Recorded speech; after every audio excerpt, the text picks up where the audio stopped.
Dan, delighted to be sitting with you as you've signed a new contract with us for 2 more years. Can you tell us how you're feeling? Excited. Yeah, really excited. The ambition of the club and the staff and the way they want to progress the club was really exciting to me, so it was a no-brainer to sign again, and I'm excited to be a part of it. 30 years of age now, you signed for 2 more years, making me laugh. A big contract for you at this stage in your career. Was it a difficult decision or quite comfortable? No, not really. Football wise, it was pretty simple. I've got family back up north. I talked to them, and as soon as they were happy, I was ringing the gaffer. How important was it, that relationship you've got with the manager and Shuey and so on, to reassure you that it was the right decision? I think it's going to be your 5th year by the time your contract's complete with Ryan, and obviously your 4th year at the club as well.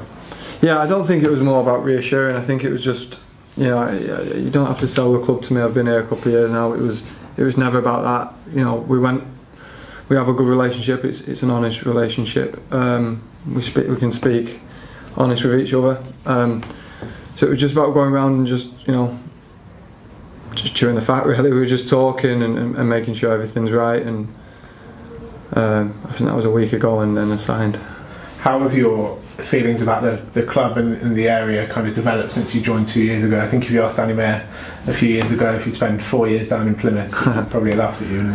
Listen, I think it's always daunting moving 5 hours away from where you're from, so maybe it took a little while to get used to, but listen, if I didn't love it down here, if I didn't enjoy it down here and want to be here, I wouldn't have signed another 2 years. I really enjoy it down here. We don't, I said before, we don't have beaches like this up north. I love the area, and I'm excited to be here. What are your personal ambitions for next season, and from what you've seen from the squad building process and what the manager said to you, what do you think the club can achieve? So I'm not going to put pressure on the gaffer or the club and say, well, this is where we're going to be, but we just don't want to finish where we finished. We don't have a season like last season, bring in more experienced players and be competitive. We look at the clubs that were up there last season. This club's as big or bigger than the clubs that were up there, so there's no reason that we can't be competitive in the league and give it a go. And on a personal note, you obviously played pretty much every minute last season, barring I think you missed one through a red card. Are you having to do the same again? Not the red card, obviously. I was going to say, what do you mean? Getting a red card? No. Yeah, touch wood, I can be injury free and find form and help the team and be in the team all season. I think that's the aim for any player, and I'm no different. A couple of weeks until pre-season now. How are you looking forward to that? Looking forward to getting back and playing. Really not looking forward to the running.